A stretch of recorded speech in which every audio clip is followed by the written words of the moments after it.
열왕기하 15장 9절 그의 조상들의 행위대로 여호와 보시기에 악을 행하여 이스라엘로 범죄하게 한 느밧의 아들 여로보암의 죄에서 떠나지 아니한지라. 야베스의 아들 살룸이 그를 반역하여 백성 앞에서 쳐 죽이고 대신하여 왕이 되니라. 10절까지 봉독했습니다. 지금 이제 그 북왕국이 패망하는 내용입니다. 처음에는 남북 왕조가 이렇게 교대로 부패하는 과정들이 소개가 되었는데, 그 다음에는 이제 북쪽 왕국이 패망하는 겁니다. 역사적으로, 연대기적으로 보면은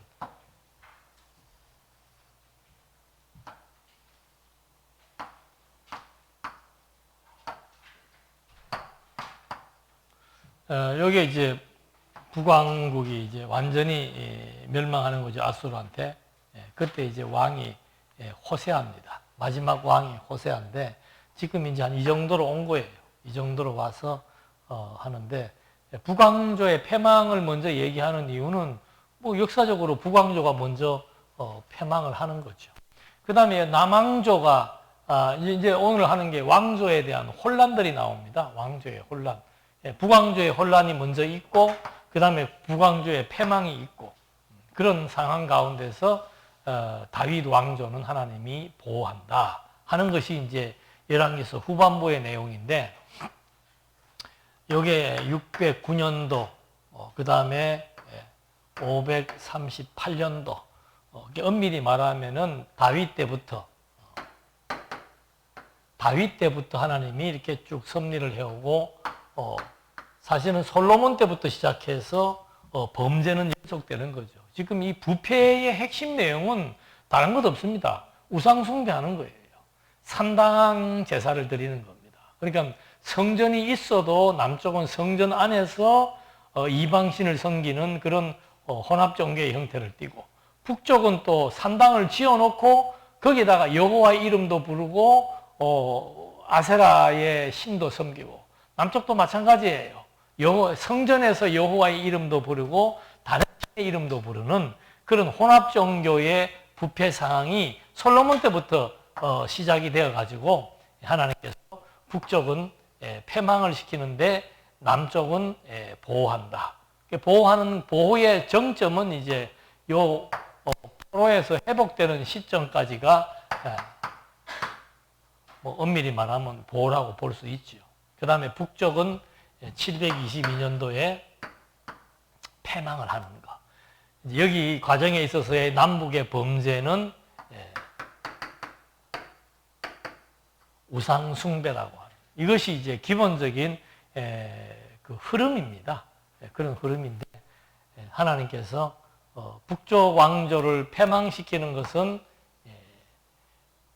여로보암, 지금 읽어드린 대로 여로보암의 이제 그 성경은 이 지금 북왕조의 역사가 여로보암의 죄 때문에 그렇다고 얘기를 하는 거죠.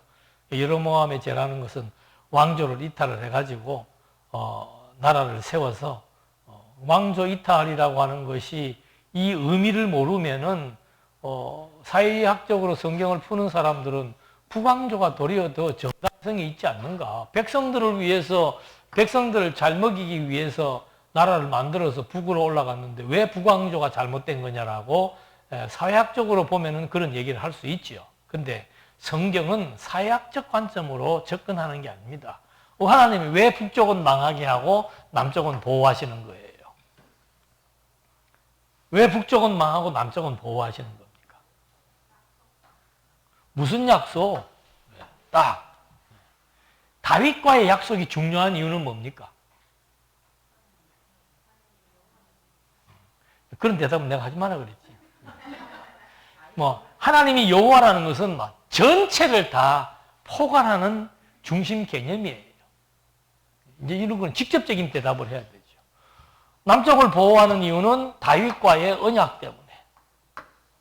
다윗과의 언약이 왜 중요합니까? 라고 물으면은, 이 다윗과의 언약이라고 하는 것은 결국은 무엇을 밝히려고 하는 겁니까? 계속 지금 열왕기에서는 두 개의 패턴이에요. 죽으면은 하나는 사마리아 성에, 하나는 다윗이라고 나옵니다. 다윗성에, 다윗의 길, 다윗과 같이 다윗성에 계속 다윗이 나오는 거예요. 그 이유는 바로 뭔가? 이게 지금 무슨 실록이라 그랬어요? 왕조실록이라 그랬잖아요. 왕조실록. 그러니까 왕조의 정통성에 대한 문제를 열왕기서를 통해서 확인시켜 주는 거예요. 어떤 왕조가 정통성이 있냐? 그러니까 하나님의 섭리의 근거는 언약이라고 그러잖아요. 선과 악에 대한 그 판단 기준이 언약이에요. 그래서 하나님께서 사회학적으로 보면 여기에 있던 르호보암이 백성들에게 세금을 많이 부과해갖고 힘들게 했기 때문에 나라를 세운 거잖아요. 그럼 그 원인 제공자가 르호보암이기 때문에 르호보암도 죄가 있어서 망하면 같이 망해야 되고 봐주려면 같이 봐줘야 되는데 왜 편파적으로 지금 이렇게 해나가느냐라고 얘기하지만 성경은 잘잘못을 지금 보는 게 아니에요. 이 왕조의 정통성이 어디에 있느냐. 또 그 왕조의 정통성이 왜 중요한 겁니까? 자, 다윗을 왜 보호했습니까? 언약 때문에. 언약이 왜 중요합니까? 왕조의 정통성 때문에. 왕조의 정통성이 왜 중요합니까?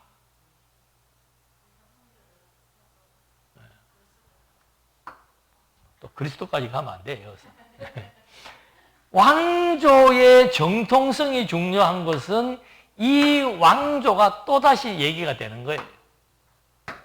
아브라함 때 열왕, 그 다음 유다에게 왕조 지명, 선택이죠.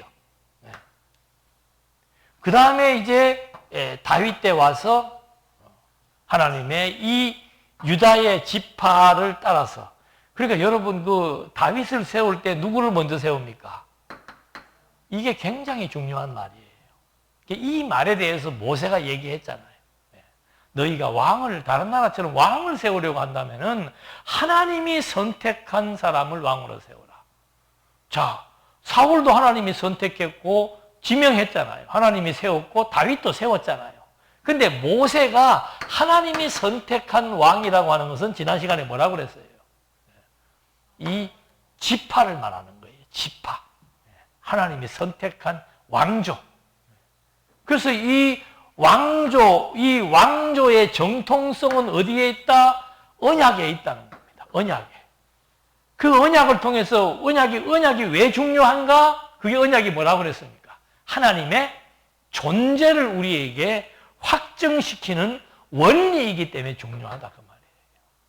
그래서 그 원리를 통해서 그걸 이제 성경적으로 얘기하면은 너희가 이러한 역사를 통해서 내가 누구인 줄 알리라. 여호와인 줄 알리라 그 말이에요.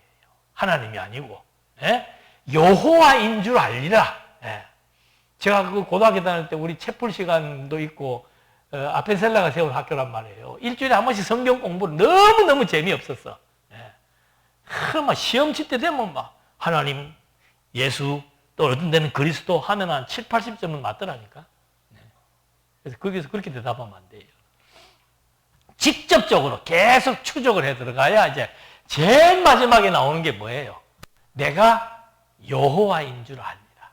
그걸 신학적인 용어로 하나님에 대한 신존재 확증이라고 얘기를 하는 거예요. 아, 하나님이 살아계시는구나. 그 확증이라는 단어를 우리에게 설명해 주기 위해서 또 여기에 제일 많이 등장하는 게 누구라 그랬습니까? 선지자라고 그랬잖아요. 선지자. 하나님의 보낸 선지자. 나중에 북이스라엘을 패망시킬 때는요, 내가 모든 선지자에게 말한 대로 그렇게 얘기를 해요. 선지자가 여기서 중요한 이유는 선지자가 하는 게 뭐라고 그랬어요? 예언이에요. 예언. 예언입니다. 그 예언이라고 하는 것은 반드시 정함과 성취함이 있는 거예요. 반드시 100% 적중률을 가지고 예언을 하는 거죠. 그러면 이 예언은 어디에 근거해서 하는 겁니까? 아예 이제 묵비권 행사해버리네. 오늘 한 3번, 4번 질문하니까. 예? 예언은 어디에 근거해서 하는 거예요? 그렇지. 언약에 근거해서 하는 거예요. 하나님이 언약하고 그 언약의 내용을 세분화시켜서 시대마다 해주는 게 선지자의 예언이란 말입니다.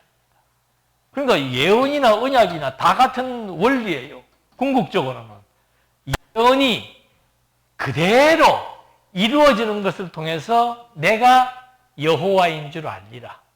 그러면 예언과 언약의 차이점은 뭔가? 언약은 어떤 원론적인 거라면은 예언은 그 원론의 내용을 시대마다 직접적으로 해주는 것이 예언이지요. 그래서 언약과 예언은 같은 맥락에 있는 겁니다.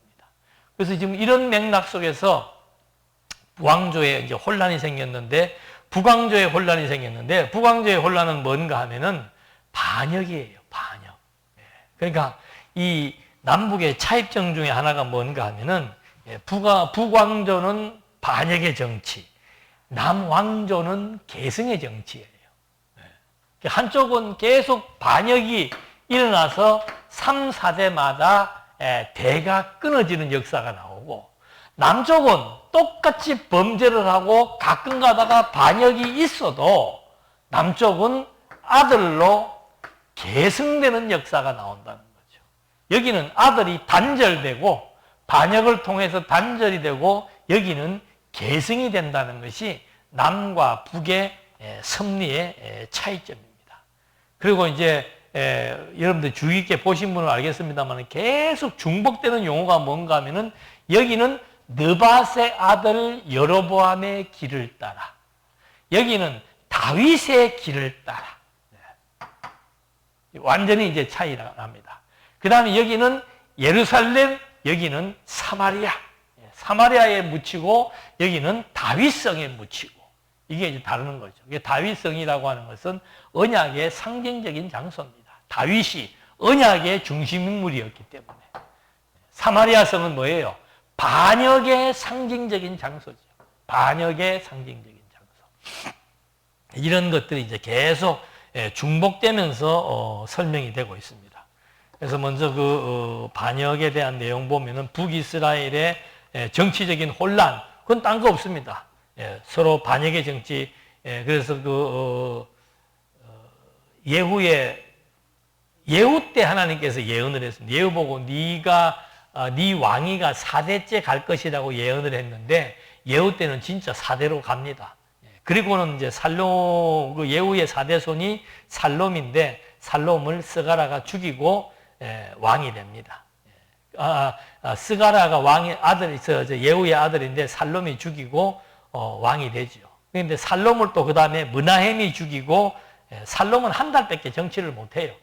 바로 므나헴이라는 사람이 나타나고 또 반역해서 살롬을 죽이고, 그 므나헴은 이제 죽고 그 아들이 부가히야라고 하는 아들이 왕이 되고 해서 이 반역의 정치 하는데, 그 중에서도 또 예후의 4대 손까지는 그대로 또 예언이 성취되는. 그러니까 여기에는 죽는다, 산다, 부패한다, 부패하지 않는다, 멸한다, 멸하지, 이런 모든 것들이 예언이라고 하는 통로를 통해서 보여지고 있다라고 하는 거. 그래서 예언 성취를 통해서 예언을 하게 하신 이 선지자를 하나님이 세웠다 그러잖아요. 그래서 예언을 하게 하신 여호와가 존재한다는 사실을 밝혀주고, 그 예언을 통해서 왕조의 정통성이 다윗의 왕조에 있다는 사실을 밝혀주어서 남쪽이 다윗의 언약대로 계승됨을 통해서 하나님이 여호와로 존재한다는 것을 확인시켜 준다라고 하는. 이것만 이제 우리가 열왕기서 하면서 잊어버리지 않으면 됩니다. 그 다음에 이제 유사한 내용이 또 나오는데, 이제 북왕조가 멸망을 합니다. 결국은 북왕조가 멸망을 하는데, 17장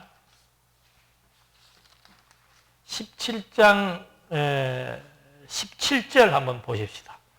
그 멸망하는 원인과 핵심적인 내용이 나오죠.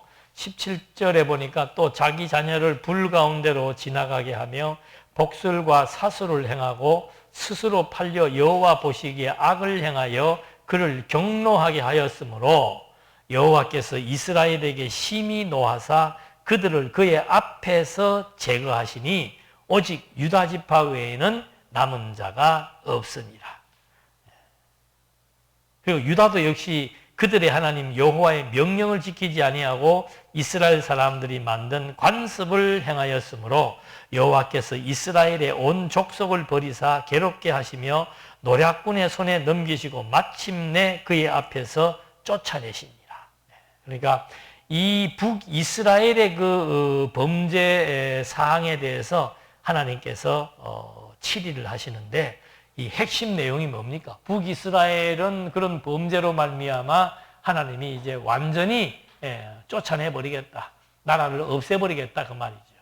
그리고 남쪽은 그대로 보호하시기 위해서 유다 지파 외에는 남은 자가 없다. 유다 지파만 남겨두고 하나님이 다 멸망시켜 버리겠다는 그런 내용이 여기에 소개가 된 겁니다. 그래서 이 유다 지파라고 하는 것도 아까도 지금 초두에 말씀드린 게 그거예요. 유다 왕조라고 하는 것에 대한 그 정통성, 그게 너무도 중요한 거죠. 그 왕조의 정통성이 이제 또 한 가지 중요한 이유는 뭔가? 이 왕조가 계승되어야만 아브라함과 다윗의 자손은 그리스도가 육신의 혈통으로 오시는 거죠. 그래서 이 왕조가 구약적으로는 언약의 왕조를 계승시킴으로 말미암아 하나님이 여호와로 존재하시고, 이것이 이제 신학적인 의미로서는 이 왕조의 계보를 따라서 하늘의 왕조이신 하나님의 아들 그리스도가 이 땅 위에 오셔서 이 왕들이 나라를 세웠고 나라를 다스려 나갔던 것처럼 하나님의 아들 그리스도가 이제 아브라함과 다윗의 자손으로 오신 예수 그리스도는 하나님의 아들이기 때문에 이스라엘이라는 나라에 국한된 것이 아니고 여기에서는 이제 하나님의 나라가 세워지고 하나님의 나라를 다스려 나가신다라고 하는 것. 그래서 구약의 이 왕조의 중요성은 구약적 의미로서는 언약대로 이루시는 여호와이심을 확증하는 거고, 이것이 신학적으로는 그 언약에서 그리스도가 오셔서 그리스도가 하나님의 나라를 세우실 것에 대한 예표로서의 모형과 그림자이기 때문에 중요하다. 그래서 이 왕조라고 하는 것이 성경으로 말하면 룻기서부터 나타나는 거예요. 룻기서부터 나타나는데, 룻이 바로 지금 룻기서 마지막에 다윗의 계보가 나오잖아요. 다윗의 족보가 나오잖아요. 그 다윗의 족보를 룻기에서 말하는 이유는 뭔가? 이제 앞으로 내가 왕을 세울 텐데 그 두 왕을 비교할 때 그 두 왕의 비교의 기준점이 바로 뭔가? 그것이 바로 베레스의 집과 같이 나온 다윗, 유다 지파의 다윗이냐, 아니면은 그냥 다른 지파에서 세워진 왕이냐, 그걸 이제 가늠하기 위해서 룻기서가 근거가 되는 거죠. 그래서 거기에서 이제 사울이 먼저 왕이 됐지만 이는 베냐민 지파였고, 하나님의 그 통치 형식을 위반하는, 인간이 통치를 하려고 하는 어리석음 때문에 폐위가 되어버리고, 다시 하나님이 다윗을 세워서 이때부터 이제 왕조의 계승사가 전개된다라고 하는 거. 그러다가 여기서 609년도에 이제 이 북왕조는 722년도에 망하지만 남왕조는 609년도에 뭐가 무너지는 거예요? 성전이 파괴되고, 이제 예레미야 선지자가 이제 다 밝힙니다. 이 열왕기서도 예레미야가 썼잖아요. 예레미야 선지자가 이제 마지막 가서는 이 북쪽은 망하게 되고 남쪽은 이제 바벨론에게 포로가 되는데 어떤 형극으로 포로가 되는지를 또 마지막 가서 밝히게 됩니다. 그래서 그런 맥락 속에서 이제 북왕조가 멸망을 하는 그런 내용을 이제 마지막으로 보는데, 여기에서 중요한 것이 열왕기서에 어떻게 보면 요절로도 채택할 수 있는 겁니다. 유다 지파 외에는 남은 자가 없다. 지난 시간도 말씀드렸는데 유다 지파가 도대체 여기에 왜 나오느냐 하는 것은 왕조의 정통성을 다윗을 넘어서 유다에게 지명했는데 거기까지 끌고 올라가서 유다 지파로부터 설명해서 이 남쪽 왕조에 대한 정통성을 여기서 그대로 확립하고 규명해 주는 내용으로 확인해 볼 수 있습니다. 그러니까 이제 유다 지파 외에는 남은 자가 없으니까 그 유다 지파는 어떻게 되는가? 바로 하나님께서 보호하신다는 것이 마지막 단원이에요. 유다 지파는 어떻게 되느냐? 하나님이 보호하신다. 아브라함에게 열왕을 주시겠다고 약속했고, 유다에게 왕의 홀이 떠나지 않는다고 약속했고, 다윗에게 그 왕위가 영원할 것이라고 약속을 했기 때문에 어떠한 범죄에도 상관없이 남쪽에는 왕조의 정통성이 있기 때문에 계속해서 남기시고 계승한다라고 하는 그런 섭리가 이제 마지막 18장에서 25장까지 소개가 됩니다. 그래서 이제 북왕조는 이렇게 이제 해서 반역에 의해서 죽어나갔는데, 이제 18장에 다윗 왕조를 보게 되면은 우리가 잘 아는 그 히스기야가 등장을 합니다. 18장 3절에 보면은요, 히스기야가 그의 조상 다윗의 모든 행위와 같이 여호와께서 보시기에 정직하게 행하여, 이런 말이 나옵니다. 그러면서 그가 행한 일이 뭔가 하면 이제 4절부터 나오죠. 산당들을 제거했다. 우리나라도 지금 그렇습니다. 무슨 법을 하나 바꾸는 게 그게 쉬운 일이 아닙니다. 근데 이게 몇 년이 된 거예요. 솔로몬 때부터 시작을 해가지고 히스기야 때까지 약 한 300년 가까이 계속해서 남북이 산당 제사를 드려온 거예요. 그러니까 이 산당 제사가 유래가 돼갖고 신약에 회당이 많아졌다 그러잖아요. 그러니까 예루살렘에서만 드리기도 하고, 그 다음에 다른 지역에 그냥 이렇게 산당들을 지어놓고 남쪽도 그런 범죄를 저질렀다는 거예요. 그래서 히스기야가 나타나서 정말 할 수 없는 일이 뭐였는가 하면은 산당을 제거했다. 200~300년 동안 묵어왔던 관습을 타파하는데, 그것도 가장 중요한 관습이 뭔가 하면 종교예요. 종교. 이 시대는 뭐 신정국가들이기 때문에 종교가 제일 중요합니다. 그런 종교적인 관습을 지금 무너뜨리는 거. 이거는 뭐 아무나 할 수 있는 일이 없죠. 그래서 산당들을 제거하며 주상을 깨뜨리며 아세라 목상을 찍으며, 또 한 가지는 뭐예요? 모세가 만들었던 놋뱀을 이스라엘 자손이 이때까지 향하여 분향함으로 그것을 부수고. 여러분, 그거 부술 수 있습니까? 산당이야 명분이 있어요. 산당이야 명분이 있지만, 그 놋뱀은 지금 역사적인 전통을, 모세 때부터 지금 역사적인 전통이 있는 물건이에요. 가장 귀한 골동품이란 말입니다. 그거 지금 광야에서 이스라엘 민족이 애굽에서 해방되었다는 것을 입증하는 물건이요. 광야에서 이스라엘 백성들이 불평불만하다가 불뱀에 물려 죽을 때 하나님이 놋뱀을 만들어 갖고 그걸 통해서 남은 백성들을 살려내었다라고 하는 표징 중에 표징이요. 정말 황금으로 만든 골동품인데, 그거를 유대인들이 지금 계속해서 그걸 통해서 하나님의 역사를 보는 게 아니고 그 물건 자체가 효염이 있는 것으로 착각을 해서 우상 섬기듯이 섬겨왔기 때문에 그거를 또 부셔버린 거죠. 그게 쉽지 않죠. 그래서 그걸 부수고 나서 하는 말이 느흐수단이다. 느흐수단이란 말은 구리 조각밖에는 아무것도 아니다, 이 말입니다. 이게 그냥 구리 조각밖에 아무것도 아닌 이것을 갖다가 왜 분양하느냐, 그거야말로 어리석고 악한 행위다 라고 일컫는 말을 이제 히스기야가 남긴 겁니다.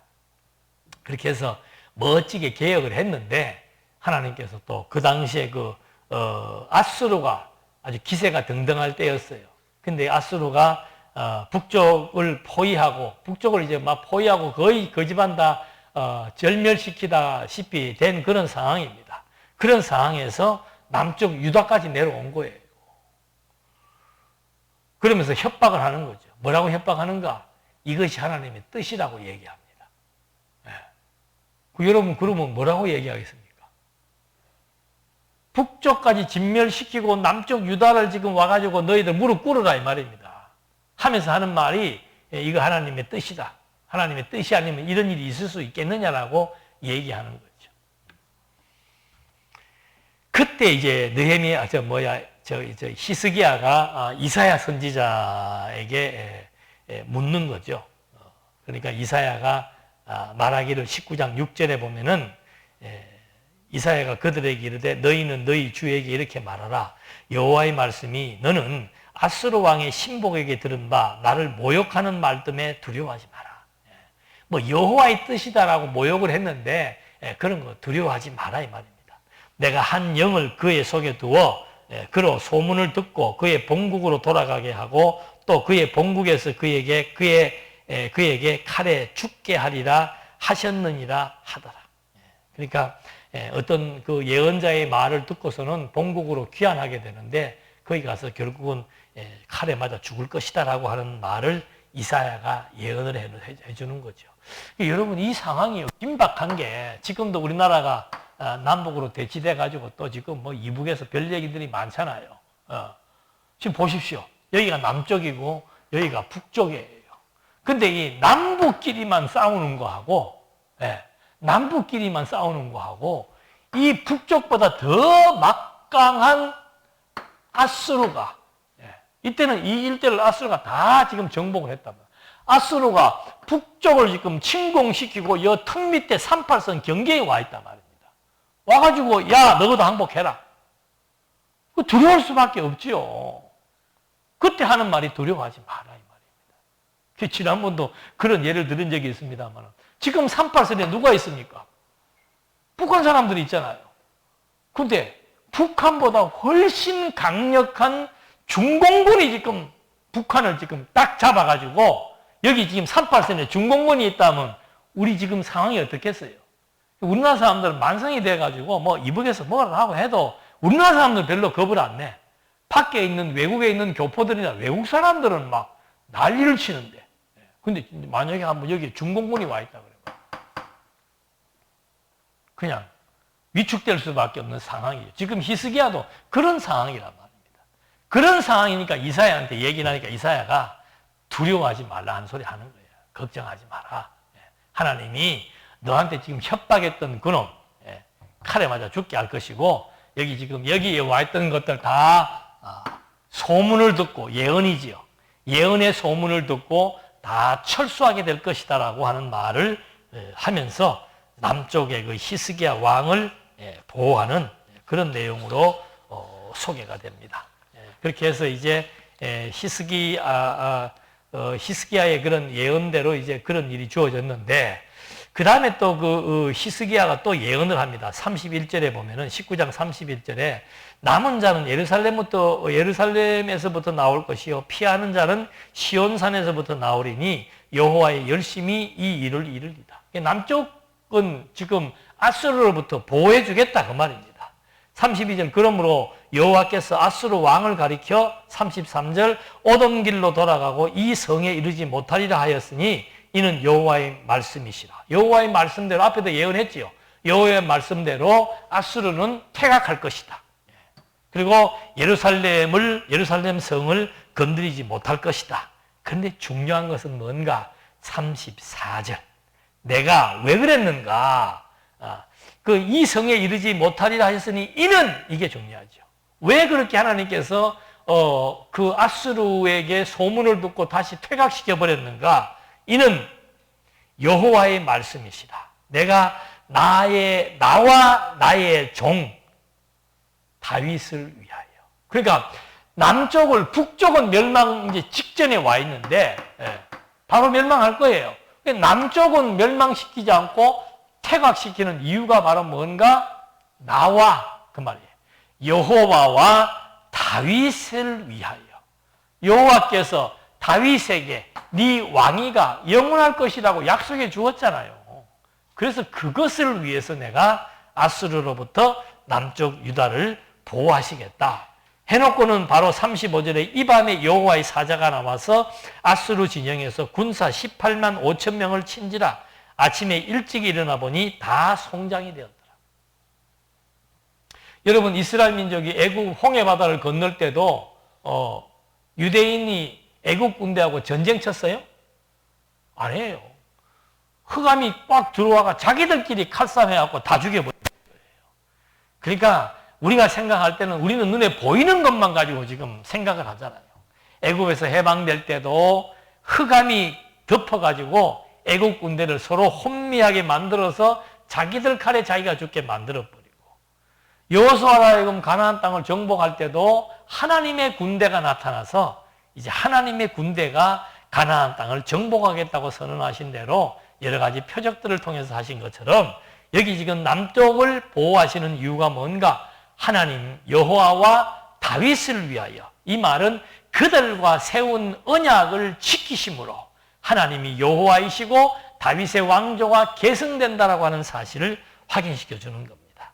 이렇게 해서 이제 일단락이 되었는데, 이제 히스기야가 중풍병이 걸렸는지 하여튼 큰 병에 걸려버린 거죠. 그래서 히스기야가 하나님 앞에 생명 연장을 위해서 기도를 하는데, 20장 5절 한번 보시다. 너는 돌아가서 내 백성권자 히스기야에게 이르기를, 왕의 조상, 히스기야가 사람을 보낸 거죠, 이사야에게. 왕의 조상 다윗의 하나님 여호와의 말씀이, 참 이사야도 지금 이거는 의미심장한 얘기를 하는 겁니다. 그냥 하나님이 얘기하면 될 텐데 왕의 조상 다윗의 하나님, 이걸 강조하는 이유는 뭐라고 그랬습니까? 언약의 정통성, 언약의 왕조. 그래서 하나님은 언약대로 섭리하시는 여호와다, 이걸 지금 강조하는 문구예요. 그래서 왕의 조상 다윗의 하나님 여호와의 말씀이, 내가 내 기도를 들었고 내 눈물을 보았노라. 내가 너를 낫게 하리니 내가 3일 만에 여호와의 성전에 올라가겠고, 내가 내 날에 15년을 더할 것이며, 내가 너와 이 성을 아스루 왕의 손에서 구원하고, 내가 나를 위하고 또 내 종 다윗을 위함으로 이 성을 보호하리라 하셨다 하라 하셨더라. 여기 핵심은 뭐예요? 핵심은 이사야가 생명 연장을 했다. 그거는 직접적인 중요성이라 한다면은 근본적인 중요함. 왜 다윗으로 하여금, 히스기야로 하여금 3일 만에, 중풍이 걸렸는데 3일 만에 걷는 사람이 있어요?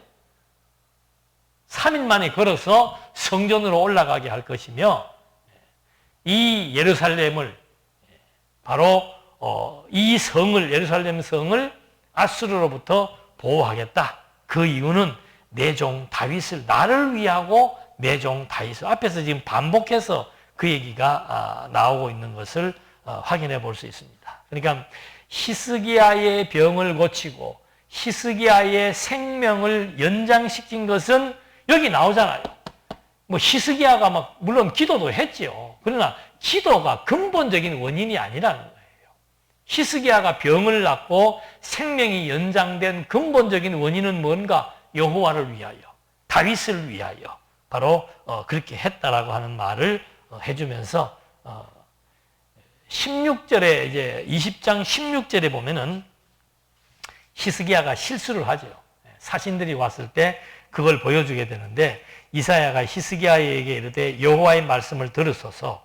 여호와의 말씀이 날이 이르르니 왕궁의 모든 것과 왕의 조상들이 오늘까지 쌓아두었던 것이 바벨론으로 옮긴 바 되고 하나도 남지 아니할 것이요, 또 왕의 몸에서 날 아들 중에서 사로잡혀 바벨론 왕궁의 환관이 되리라 하셨나이다 하니, 하면서 이제 히스기야가 이렇게 병을 고치고 생명 연장이 되었는데, 이게 아주 기분이 좋은 상태에 아마 바벨론의 사신들이 온 거겠죠. 그러니까 그냥 막 자기 금고를 열어서 다 보여주는 어리석음, 그것이 결국은 하나의 바벨론 포로가 되는 빈미가 되는 겁니다. 그래서 이제 히스기야는 거기까지 되면서 21절에 보면 히스기야가 그의 조상들과 함께 자고 그의 아들 므낫세가 대신하여 왕이 되니라 해서 이제 이